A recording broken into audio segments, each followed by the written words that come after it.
আল্লাহ কি জালিম হতে পারে? কথা বলতে হবে। আল্লাহ কি জালিম হতে পারে?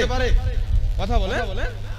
কেউ যদি বলে আল্লাহ জুলুম করতে পারে, আল্লাহ জালিম হতে পারে, ঈমান থাকবে না, কাফির হবে, ঈমান নষ্ট হয়ে যাবে।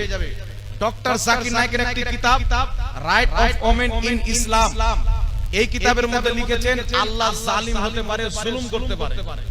শুধু তাই নয়, উক্ত কিতাবের আপনার পৃষ্ঠা নাম্বার 58 এর মধ্যে লিখতেছেন, তিনাকে প্রশ্ন করা হলো যে ইসলামে কোন মহিলা নবী হয়নি কেন? ইসলামে কোন মহিলা নবী হয়েছে না হয়নি? প্রশ্ন করেছেন। তো উত্তরে তিনি কি বলছেন?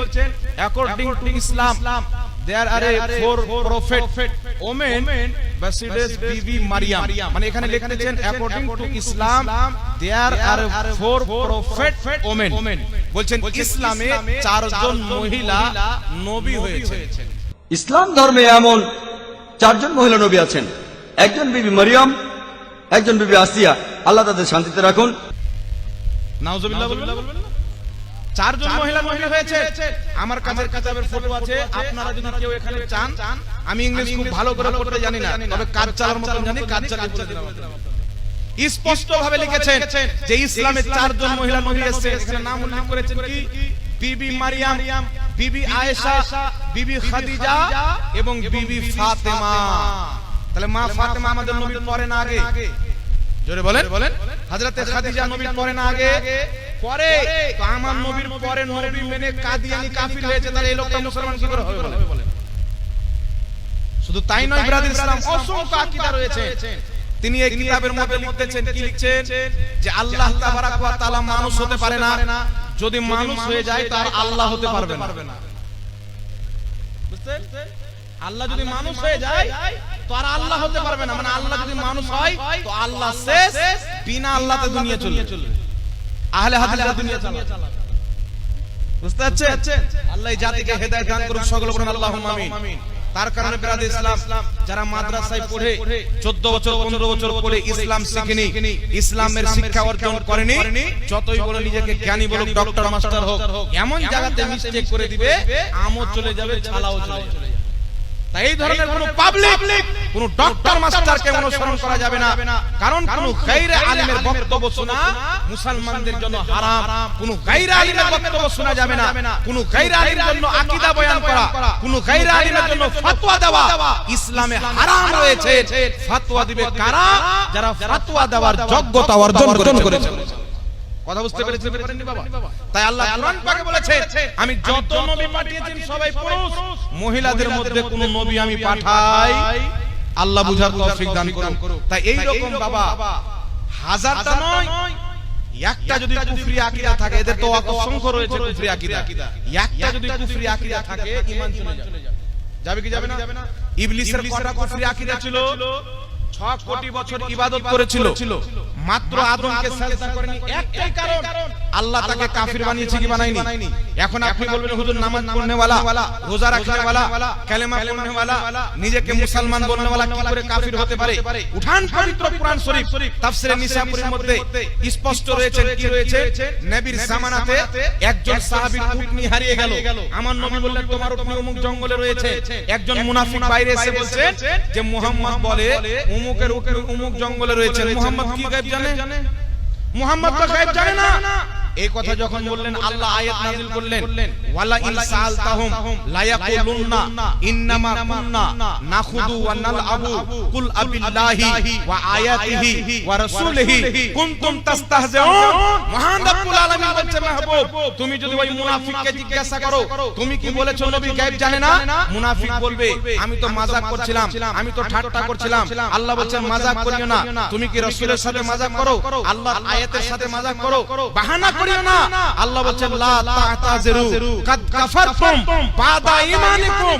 তুমি বাহানা করিও না, তুমি ঈমান আনার পর আমার নবীর ইলমে গায়বকে অস্বীকার করার কারণে কাফির হয়ে গেছে।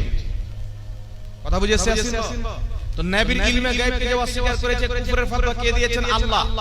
তো কুরআন পাকের ফতোয়া আজ কি পর্যন্ত না কিয়ামত পর্যন্ত? তাহলে আল্লাহর দাওয়াতে নবী গায়েব জানেন, যে অস্বীকার করবে কিয়ামত পর্যন্ত কাফির হবে, মুসলমান থাকবে। তবে কোরআন পাকের মধ্যে বাবা আমি বললাম না এক দিক নেয় এক দিক বাদ দেয়, এটা হলো মুনাফিকের চরিত্র। এই কোরআন যখন পড়বেন আল্লাহ বলছেন জমিন আসমানে আল্লাহ ছাড়া কেউ গায়েব জানে না। এক মিনিটে গায়েবের মশলাটা বুঝিয়ে দিই। কোরআন পাকে আল্লাহ বলছেন আল্লাহ ব্যতীত কেউ জমিন আসমানে গায়েব জানে না। নবী বলছেন যদি আমি গায়েব জানতাম অনেক কল্যাণ একত্রিত করে নিতাম ইল্লা মাশাআল্লাহ, কিন্তু আল্লাহ যা চায়। আর কোরআন পাকের মধ্যে সূরাতুল জিন আয়াত নাম্বার 26 এবং 27 আল্লাহ পাক বলছেন আলিমুল গায়বি ফালা ইযহিরু আলা গায়বিহি আহাদান ইল্লা মান ইরতাদা মির রাসূল। আল্লাহ পাক বলছেন আমি গায়েব জাননে ওয়ালা, আমার গায়েবের প্রতি কাউকে ক্ষমতামান করি না ইল্লা মান ইরতাদা মির রাসূল, কিন্তু যেই রাসূলের প্রতি রাজি হয়ে যায় তাকে গায়েব দান করি। জোরে বলো সুবহানাল্লাহ। সূরাতুল আলে ইমরান 179 নম্বর আয়াত আল্লাহ পাক বলছেন মা কানাল্লাহু লিইউতলাকুম আলাল গায়বি ওয়ালাকিন্নাল্লাহা ইয়াসতাবি মির রাসূলিহি মাইয়াশা। আল্লাহ তাবারাক ওয়া তাআলা বলছেন হে সর্বসাধারণ তোমরা কি মনে করো আমি যাকে তাকে গায়েব দিয়ে দিব? না, আমি আল্লাহ বেছে নিই আমার রাসূলগণের মধ্যে যেই রাসূলকে চাই তাকে গায়েব দান করি। জোরে বলো সুবহানাল্লাহ। তো কোরআন পাকে অনেক আয়াত আছে আল্লাহ ছাড়া কেউ গায়েব জানে না। আবার কোরআন পাকে অনেক আয়াত আছে যে আল্লাহ নবীকে গায়েব দিয়েছে। তো যেইগুলো আয়াতে আছে আল্লাহ ছাড়া কেউ গায়েব জানে না, এর অর্থ হচ্ছে আল্লাহর না জানাতে আল্লাহর না দেওয়াতে কেউ গায়েব জানে না। আমাদের নবী আল্লাহর জানাতে জানে। জোরে বলো সুবহানাল্লাহ। কথা বুঝে এসেছে না? আল্লাহর জানাতে নবী গায়েব জানে। এটাকে কেউ যদি অস্বীকার করে মুসলমান থাকবে। তার কারণে আল্লাহ কোরআন পাকে বলেছেন ওয়ামা হুয়া আলাল গায়বি বিদানিন, আমার নবী গায়বের কথা বলতে কৃপণতা করেন না। যেখানে যেমন প্রয়োজন পড়ে নবী গায়ব প্রকাশ্য করে। জোরে বলেন সুবহানাল্লাহ। নবী পাক সাহিবে লাউলাক সাল্লাল্লাহু তাআলা আলাইহি সাল্লামকে আল্লাহ দুনিয়াতে পাঠাবেন। ইমাম জালালউদ্দিন সুয়ুতী রাহমাতুল্লাহ আলাইহি খাসাইসুল কুবরার মধ্যে লিখেছেন, ইবনে কাসির নিজের কিতাব আল বিদায়া ওয়ান নিহার মধ্যে লিখেছেন, আরো বহুত ইমামগণ এই হাদিসটিকে লিখেছেন। কি লিখেছেন? নবী পাকের জন্মের রাত্রিতে ফেরেশতারা তিনটি পতাকা নিয়ে এসেছিলেন। কতটি পতাকা? তিনটি পতাকা নিয়ে এসে লাগিয়েছিলেন। কোথায় কোথায়? একটি কাবা ঘরে, একটি পূর্ব দিকে, একটি পশ্চিম দিকে। যার কারণে আমরা ঝান্ডাও লাগাই। এর ভিত্তি রয়েছে, তার কারণে আমরা কি লাগাই? জোরে বলতে হবে, ঝান্ডা লাগাই। টিএমসি পার্টির ঝান্ডা লাগানো কেউ নিজে বলবে। নবীর মিলাদের ঝান্ডা লাগালে নবীর কলমা পড়নেওয়ালা দাড়ি টুপিওয়ালা লোকের টেনশন চেপে যায়। তাহলে এলাজ করাতে হবে না কি বলেন? আর এলাজ করাতে হবে। তারপর চলে আসেন নবী মুস্তাফা সাল্লাল্লাহু আলাইহি সাল্লাম যেই দিনে জন্মগ্রহণ করেছেন সেই দিনে আনন্দিত হওয়া মুসলমানদের দায়িত্ব। আল্লাহ তাবারাক ওয়া তাআলা এবং তার সৃষ্টিতে সমস্ত মাখলুক আনন্দিত ছিল। সমুদ্রের এক কিনারের মাছ আরেক কিনারের মাছকে সুসংবাদ দিচ্ছিল আজকে রাহমাতুল লিল আলামিন জন্ম নিলেন। পশু পাখি কবরকে সুসংবাদ দিচ্ছে আজকে নবীদের সরদার দুনিয়াতে আসতেছে। কুল কায়নাত খুশি ছিল, মাত্র একজন কান্না করতেছিল যার নাম হলো ইবলিস। এখানে উলামায়ে কেরাম অনেক আছেন, জিজ্ঞাসা করবেন আপনাদের শাহিদাপুরের মাটিতে সবচেয়ে বড় মাদ্রাসা হচ্ছে শাহিদাপুর ইউনিভার্সিটি। পীরে তরিকত রাহবারে শরিয়ত হুজুর সৈয়দ শাহ মাসরুর আহমদ কালিমি রাহমাতুল্লাহ আলাইহি কায়েম করা মাদ্রাসা। এখন কিছু বিচি লোক বেরিয়েছে বলে পীর মানা হারাম। বুঝছেন? ইবলিস যদি বলে নামাজ পড়া হারাম, এতে হাস্যকর কি? কথা বুঝে আসছে? আপনাকে ইবলিস এসে যদি বলে যে নামাজ পড়া হারাম, এতে কি হাস্যকর আছে? আর কাজই তো হলো তাই। তো যেই বলছে পীর মানা হারাম আর কর্ম তো হলো কার? ও পীর মানা হারাম আর বাপ নায়ক ফায়েককে মানেন খুব জান্নাত চলে যাবে। আব্বা বানিয়েছে জান্নাত। বুঝতে পারছেন? খাজা মঈনুদ্দিন চিশতির মতন পীর মানেন, মাসরুরে মিল্লাত রাহমাতুল্লাহ আলাইহির মতন পীর মানেন, আরো বিভিন্ন পীর আছে আপনাদের এলাকায় হুজুর জামালে মিল্লাত সহ। ইনাদেরকে আপনি পীর মানেন তো বলবে জাহান্নামে যাবে। আর ওদের গাঁজা খোঁজে বাপের জন্মে মাদ্রাসা যায়নি, কুরআন পড়তে যান না, ল্যাপটপ বাবা, ওয়াকে আপনি পীর মানেন জান্নাতে চলে যাবে। মানে জান্নাত আমার আব্বা বানিয়েছে। বুঝতে পারছেন? কিছু লোকের এরকম মগজ, এদের মগজ আল্লাহ পরিষ্কার করে বলেন আল্লাহুম্মা। তো পীর মাশাইখ এটা মানতে হবে। এটা আজকের শুধু মাসলা নয়, স্বয়ং রাসূলুল্লাহ থেকে প্রমাণিত। উঠান পবিত্র কুরআন সূরাতুল ফাতহ আয়াত নাম্বার 10 আল্লাহ বলেন মাহবুব যারা তোমার হাতে বাইত গ্রহণ করলো তারা আমি আল্লাহর হাতে বাইত গ্রহণ করলো। সূরাতুল মুমতাহিনা আয়াত নাম্বার 12 আমার নবী মহিলাদেরকে পর্দার আড়াল থেকে বাইত করতেন, তার কারণে মুরিদ হওয়া, বাইত হওয়া সরাসরি কোরআন থেকে প্রমাণিত। এখন বলবে হুজুর সাহাবায়ে কেরাম তো নবীর হাতে বাইত হতেন, নবীর ইন্তিকালের পরে এখন তো নবী নাই, তো এখন কি দরকার বাইত হওয়া? তো সাহাবায়ে কেরাম ধর্ম শিখতেন, দ্বীন শিখতেন কার কাছে? নবীর কাছে। তো এখন নবী ইন্তিকাল করেছেন, তো দ্বীন শেখা হারাম হয়ে যাবে? শিখতে হবে কি হবে না? কার কাছে শিখবেন? যারা নবী মুস্তাফার ইলম পেয়েছেন, নবী মুস্তাফার বিদ্যা শিখে পড়ে ইলম হাসিল করেছেন, যে ইলম আমার নবী দুনিয়াকে দিয়ে গেছে, তারা নাইবে নবী, নবীর নাইব, নবীর ওয়ারিস, তাদের কাছ থেকে দ্বীন শিখতে হবে। কথা বুঝে এসেছি? তো নবী ইন্তিকাল করেছেন, কিন্তু নবী মুস্তাফার সিলসিলা, নবী মুস্তাফার ফুয়ুজ ও বারাকাত যাদের কাছে সিলসিলা বা সিলসিলা চলে আসেন, তাদের কাছে বাইত হতে হবে। তাই লা মাযহাবিদের গ্রহণযোগ্য ইমাম, দেওবন্দীদের গ্রহণযোগ্য ইমাম, আমাদেরও গ্রহণযোগ্য ইমাম ইমাম ফখরুদ্দিন রাজি রাহমাতুল্লাহ আলাইহি বিশ্ববিখ্যাত কিতাব পবিত্র কোরআন পাকের ফেমাস তাফসীর, তাফসীর কবির 11তম খণ্ড 198 নম্বর পৃষ্ঠার মধ্যে লিখতেছেন, নিজের জামানার সমস্ত হক্কানি পীর মাশায়েখের সম্মান অন্তরে রেখে একজনের হাতে মুরিদ হতে হবে। জোরে বলুন সুবহানাল্লাহ। কথা বুঝে এসেছি বাবা? তাই ইমাম ইবনুল হাজ রাহমাতুল্লাহ আলাইহি নিজের কিতাব আল মুদখালের মধ্যে লিখেছেন, পীর ধরতে হবে বিশ্ববিখ্যাত মুহাদ্দিস, সকলের গ্রহণযোগ্য মুহাদ্দিস শাহ ওয়ালিউল্লাহ মুহাদ্দিস তাহলভী রাহমাতুল্লাহ আলাইহি নিজের রিসালার মধ্যে পীর ধরাকে মুস্তাহাব বলেছেন, পীর ধরাকে সুন্নাত বলেছেন। জোরে বলুন সুবহানাল্লাহ। কথা বুঝে এসেছি বাবা? তারপরে চলে আসেন ইমাম যাহাবী রাহমাতুল্লাহ আলাইহি নিজের কিতাব তারিখে ইসলামের মধ্যে লিখতেছেন, সহিহ সনদে হাদিস হযরতে আব্দুল্লাহ ইবনে ওমর বলেন, একজন পীর তার মুরিদের নিকটে এমন যেমন নবী তার উম্মতের কাছে। জোরে বলতে হবে সুবহানাল্লাহ। তাহলে পীর মানা বাবা এটা সহিহ হাদিসের মধ্যে আছে, তবে গাঁজাখোর পীর নয়, শরীয়ত বিরোধী পীর নয়, লাফাঙ্গাবাজ পুটাঙ্কাবাজ পীর নয়, যারা শরীয়তের দৃষ্টিতে আসল হক্কানি খাঁটি পীর, তাদেরকে মানতে হবে। কথা বুঝে এসেছি বাবা? তাদেরকে মানতে হবে, তাদেরকে শ্রদ্ধা করতে হবে। আরেকটা মাসআলা আপনাদেরকে বলে দিই, যে আল্লাহ ওয়ালাদের মানি, তাদেরকে মহব্বত করি, তাদেরকে শ্রদ্ধা করি, যুগ যুগ থেকে চলে আসছে, যার কারণে আচ্ছা বলেন তো বাবা, কেউ যদি হারাম কাজ করে সে আল্লাহর ওলি হবে?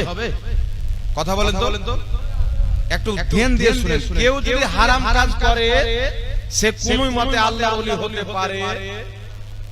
লা মাযহাবিকে জিজ্ঞাসা করেন যে বড় পীর আব্দুল কাদের জিলানী কে ছিলেন, তারাও বলবে বহুত বড় আল্লাহর ওলি ছিলেন। ইবনে তাহমিয়া লা মাযহাবি ভাইদের সবচাইতে বড় ইমাম ইবনে তাহমিয়া বড় পীর আব্দুল কাদের জিলানীকে আল্লাহর ওলি লিখেছেন, আর বড় পীর আব্দুল কাদের জিলানী আবু সাঈদ মাখজুমি রাহমাতুল্লাহ আলাইহির মুরিদ ছিলেন। তাহলে পীর মানা যদি হারাম হয়, বড় পীর আব্দুল কাদের জিলানী পীর মেনেছেন, পীরের হাতে মুরিদ হয়েছে, তাহলে বড় পীর আব্দুল কাদের জিলানী তাদের ফতোয়া অনুযায়ী হারাম কাজ করলেন, তো হারাম কাজ করনেওয়ালা আবার আল্লাহর ওলি কি করে হলো? এর মানে বুঝতে হবে লা মাযহাবি মুনাফিকি করতে, মানুষের সাথে চিটারি করছে। কিভাবে চিটারি করছে? এখন যদি আমি বলি ভাই পানি পান করা জায়েজ, ওয়াটার পান করা হারাম, তাহলে সাইদাপুরের মানুষ কি মনে করে যে মৌলভী স্টেজ থেকে নামা আর ওদের ঝাড়খণ্ডের রাঁচি খানা পাঠা, রাঁচিতে পাগলা খানা আছে ওখানে পাঠা, কি বলে? আর এখানেও যদি না হয় তাহলে ভারতের বড় পাগলা খানা আছে আপনার আগ্রাতে পাঠাও, না কি বলে? আমি যদি এই কথা বলি তো এটা বলবেন না আপনারা, যার মস্তিষ্কের বিকৃতি ঘটেছে, ওই যে ওয়াটার পান করা হারাম আর পানি পান করা যায়, আর ওয়াটার যা পানি তা ওটা ইংলিশ, এটা বাংলাতে। কথা বুঝে আসছে বাবা? তো পীরের আরবি হলো শেখ, পীরের আরবি কি? পীরের আরবি হলো শেখ, আর মৌলভী বলছে পীর মানা হারাম, আর নিজের নামের আগে লাগাচ্ছে শেখ। কত বড় চিটারের বেটা চিটার, বুঝছেন? আর এর ভক্ত বলছে পীর মানা হারাম। আরে পাগলা, তুই যাকে শেখ বলছিস, শেখ বলে তো তুই পীর মানলি। যেমন নামাজের আরবি হলো সালাত, আর রোজার আরবি হলো সিয়াম, তেমন পীরের আরবি হলো শেখ। কথা বুঝে শিখেছেন বাবা? তো পীর মানা যদি হারাম হয়, তো বাংলাদেশের সমস্ত শেখকে মানা ডবল তিরপাল ডবল হারাম। কথা বুঝতে পেরেছেন? এরা মানুষের সাথে চিটারি করে। আর যার ব্রেনে গোবর ভরা আছে ওকে কে বুঝাবে? ওর আগে গোবর বের করতে হবে, সাফ করতে হবে, তারপরে বুঝাতে হবে। তো যাই হোক ইসলাম কয়েকটি মাসআলা বলবো, আপনাদের সম্মুখে বলেছিলাম। এখন একটি আকীদার কথা বলতে চাই। আমাদের আল্লাহ মাযহাবীদের আকীদার মধ্যে তফাৎ হচ্ছে, কিছুটা তফাৎ। একটা আকীদা বলি, একটি আকীদা তফাৎ। আমাদের আকীদা হলো আল্লাহ নিরাকার। কথা বুঝে আসছে? মাযহাবীদের আকীদা হলো আল্লাহ আকার। তাদের দলিল কি? আল্লাহ কোরআন পাকে হাত বলেছেন, আল্লাহ কোরআন পাকে চেহারার কথা বলেছেন, আল্লাহ কোরআন পাকে পায়ের কথা বলেছেন। তো যদি আকার আকৃতি না থাকে তো হাত পাও কি করে হতে পারে? কথা বুঝছেন কি বুঝছেন না? আল্লাহ বলেছেন আমি আদমকে নিজের সূরাতে তৈরি করেছি। এর মানে আল্লাহর সূরাত আছে, সূরাত মানে আছে, মানে আকার আছে। তুমি যেই দিকে তাকাবে আল্লাহর চেহারা আছে, এর মানে আল্লাহর চেহারা আছে, মুখ আছে। আর মুখ আছে, চেহারা আছে, মানে আকার আছে, যুক্তি। কথা বুঝে আসছে? কিন্তু আমি আপনাদেরকে বলতে চাই যে আজ থেকে 1000 বছর পূর্বে, 1100 বছর পূর্বে, 800 বছর পূর্বে, 900 বছর পূর্বে, 1400 বছর পূর্বে কোরআন কেউ বুঝতো না? আজ কি বুঝনেওয়ালা জন্ম নিয়েছে? কথা বলে পূর্বের জামানায় কোরআন বুঝনেওয়ালা ছিল না? আজ কি জন্ম নিয়েছে? পূর্বের জামানার মানুষ কোরআন বেশি বুঝতেন। ইমাম জালালউদ্দিন সিউতি কোরআন পাকের তাফসীর লিখেছেন তাফসীরে জালালাইন। ইমাম বাগাবী কোরআন পাকের তাফসীর লিখেছেন তাফসীরে বাগাবী। তারপর আপনারা অনেক ইমামগণ কোরআন পাকের তাফসীর লিখেছেন। বড় পীর আব্দুল কাদের জিলানী কোরআন পাকের তাফসীর লিখেছেন তাফসীরে জিলানী। আজ থেকে নিয়ে 1400 বছর পর্যন্ত যত কোরআন পাকের তাফসীর করা হয়েছে, কোন তাফসীরের কিতাবে আল্লাহর আকার আছে বলা হয় নি। কথা বুঝে আসছে? তাহলে আল্লাহ হাত কেন বললেন? আল্লাহ পাও কেন বললেন? আল্লাহ চেহারা কেন বললেন? আজ থেকে হাজারো বছর পূর্বের মুফাসসির, বিশ্ববিখ্যাত মুফাসসির ইমাম মাতুরিদি রাহমাতুল্লাহ আলাইহি বলেন আল মুরাদু সূরাতুস সিফাত। তিনি বলেন আল্লাহ পাক পবিত্র কোরআনে যেখানে হাত বলেছেন, পাও বলেছেন, চেহারা বলেছেন, সূরাতের কথা বলেছেন, তিনি নিজের সূরাত দ্বারা সিফাতকে বুঝিয়েছেন, গুণকে বুঝিয়েছেন, আকার আকৃতিকে বুঝায়নি। জোরে বলতে হবে সুবহানাল্লাহ। জগৎ বিখ্যাত মুফাসসির ইমাম কুরতুবী রাহমাতুল্লাহ আলাইহি বলেন আল্লাহ যেখানে পাও, হাত, চেহারা শব্দ বুঝিয়েছে, পাও, হাত, চেহারা দ্বারা আল্লাহ নিজের আকার আকৃতিকে বুঝায়নি, আল্লাহ নিজের গুণকে বুঝিয়েছে, আল্লাহ নিজের সিফাতকে বুঝিয়েছে। নচেত আল্লাহর ব্যাপারে আকীদার ইমাম বাইহাকী রাহমাতুল্লাহ আলাইহি নিজের কিতাব আল আসমা ওয়াস সিফাতের মধ্যে লিখতেছে আল্লাহ তাআলার ব্যাপারে আকার আকৃতি আছে ধারণা করা হচ্ছে অবৈধ, হারাম। কথা বুঝে আসছে? ইমাম নববী রাহমাতুল্লাহ আলাইহি শারহ মুসলিমের মধ্যে লিখতেছেন, কি লিখতেছেন? লা ইয়াজুজু আলাইহি সুবহানাহু তাআলা তাজাসসুমু।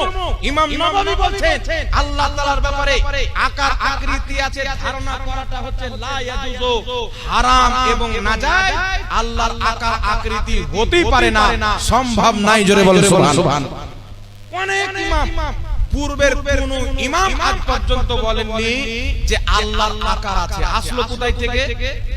ইহুদিদের আকীদা আল্লাহর আকার আছে, খ্রিস্টানদের আকীদা আল্লাহর আকার আছে, কিন্তু মুসলমানদের আকীদা আল্লাহ হলো নিরাকার। কথা বুঝে এসে গেছেন বাবা? এখন আরেকটা প্রশ্ন হলো, আল্লাহ যদি নিরাকার হয় তো নবী কাকে দেখলেন? আল্লাহ যদি নিরাকার হয় তো আমাদের নবী কাকে দেখেছেন? একটু ভালো করে বুঝবেন। জান্নাতে মুসলমান আল্লাহর দিদার করবেন। আল্লাহ যদি নিরাকার হয় তাহলে আল্লাহকে মুসলমান কেমন করে দেখবেন? ইমাম বাইহাকী রাহমাতুল্লাহ আলাইহি বলেন কেমন দেখবেন? এই কেমন শব্দটাই আল্লাহর জন্য ব্যবহার করা হচ্ছে ভুল।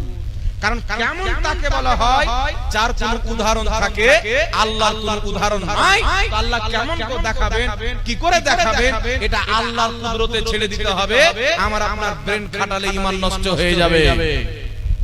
কথা বুঝে আসছে বাবা? তাই আমাদের আল্লাহ মাযহাবীদের মধ্যে এই আকীদা হচ্ছে তফাৎ। আর কেউ যদি আল্লাহর আকার মানে সৃষ্টির মতন, ওই ব্যক্তি কাফির ও মুরতাদ হবে, মুসলমান থাকবে না। এই আকীদা হলো বিদআতি আকীদা, গুমরাহি আকীদা, কুফরি আকীদা। আল্লাহর কোনো আকার আকৃতি নাই, আল্লাহ হচ্ছে নিরাকার। জোরে বলুন সুবহানাল্লাহ। এটাই হচ্ছে ইসলামের আকীদা, এটাই পূর্বের সালাফদের আকীদা। আজকে নাম সালফি আর আকীদা হচ্ছে কালকে তৈরি করা আকীদা। তাহলে সালাফি হলো বাবা? সালাফি নাম দিয়ে মানুষকে ধোঁকা দেওয়া হচ্ছে। তাই বিরাদর ইসলাম অনেক তাদের আকীদা যেগুলো নবীর আকীদার খেলাফ, সালাফদের আকীদার খেলাফ, সাহাবীর আকীদার খেলাফ। এখন আপনাদেরকে আরেকটি আকীদা বলে দিই, নবী পাকের ওসিলা নামা আমরা জায়েজ মনে করি না নাজায়েজ মনে করি? কথা বলেন। আহলে হাদিস নাম দিয়ে বলে না নবীর ওসিলা শিরক, বলে কি বলে না? নবীর ওসিলা হারাম, বলে কি বলে না? নবীর ওসিলা শিরক, বলে কি বলে না? কিন্তু নবীর কি আকীদা? মাজমাউ যাওয়াইদের মধ্যে হাদিস, যে হাদিসকে ইমাম সামহদি খুলাসাতুল ওয়াফার মধ্যে সহিহ বলেছেন, নবী পাক সাল্লাল্লাহু আলাইহি সাল্লাম হযরতে আলীর মাকে দাফন করার পরে দোয়া করছেন, আল্লাহ তুমি আমার মায়ের কবরকে প্রশস্ত করো, আমার মায়ের মাগফিরাত করো, বিহাক্কিন নবিয়্যিকা ওয়াল আম্বিয়া, তোমার নবী আমি মুহাম্মদের ওসিলায়, ওয়াল আম্বিয়া আল্লাযীনা মিন ক্বাবলিক, পূর্বের সমস্ত নবীর ওসিলায়। জোরে বলেন সুবহানাল্লাহ। বলেন তো আমার নবীর পূর্বে আদম নবী ইন্তিকাল করেছেন কি করেননি? ইব্রাহিম নবী ইন্তিকাল করেছেন কি করেননি? তাহলে আমার আপনার নবী নবীগণের ইন্তিকালের পর তিনাদের ওসিলা নিয়ে দোয়া করেছেন। তো এখন যদি কেউ বলে নবীর ওসিলা নেওয়া হারাম, ও নবীর কলমা পড়নেওয়ালা মুসলমান না ইহুদির? কথা বলতে হবে। তার জন্য বলতে চাই, নাম লামাজাবি হতে পারে, নাম আহলে হাদিস হতে পারে, নাম দেওবন্দি হতে পারে, ইসলামের সাথে তাদের কোনো সম্পর্ক নাই। ইসলামিক ভেষে মানুষের ঈমানকে নষ্ট করা হচ্ছে। মুসলমান আল্লাহ আল্লাহ রাসূল যেই আকীদা আমাদেরকে দিয়েছে, সেই আকীদার নাম হচ্ছে আহলে সুন্নাত ওয়াল জামাত, যেই আকীদার প্রতি সুন্নি জামাত দাঁড়িয়ে আছে। জোরে বলেন সুবহানাল্লাহ। এরকম অসংখ্য আকীদা আছে, যদি বয়ান করতে যাই সারা রাত খতম হয়ে যাবে।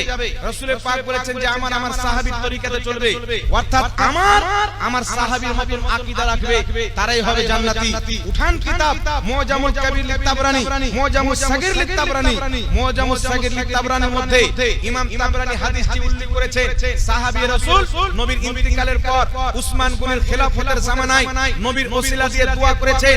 ইমাম তাবরানী বলেন হাদিসটি সহিহ। সহিহ হাদিস থেকে প্রমাণিত আমার নবী নিজেই পূর্বের নবীর ওসিলা দিয়ে দোয়া করেছেন। সাহাবায়ে কিরাম নবীর ইন্তিকালের পর নবীর ওসিলা দিয়ে দোয়া করেছেন। বিশ্ববিখ্যাত ইমাম সুবকি রাহমাতুল্লাহ আলাইহি শিফাউস সিকাম কিতাবের মধ্যে লিখতেছেন, দয়ার নবী মায়ার নবী জন্মের পূর্বে, জন্মের পরে, ইন্তিকালের পরে, কবরে যাওয়ার পর কিয়ামত পর্যন্ত প্রত্যেক অবস্থায় মুস্তাফার ওসিলা নেওয়া জায়েজ আছে। জোরে বলেন সুবহানাল্লাহ। যারা বলেন না জায়েজ, এরা নবীর মুসলমান মানে না, নবীর ইসলাম মানে না, এরা মৌলবীর ইসলাম মানে। তাই মৌলবীর ইসলামে যদি চলতে চান, আপনি আহলে হাদিস হয়ে যান, আমার কোনো আপত্তি নাই। দেওবন্দি হয়ে যান, আমার কোনো আপত্তি নাই। আপনি যদি নবীর আকীদায় থাকতে চান, সাহাবার আকীদায় থাকতে চান, আপনাকে সুন্নি জামাতে থাকতে হবে মুসলমান। কথা বুঝেছেন? আরেকটি আকীদার কথা বলি, কয়টি প্রশ্ন এসেছে, উত্তর দেওয়ার পূর্বে বাবা একটা কথা বলতে চাই।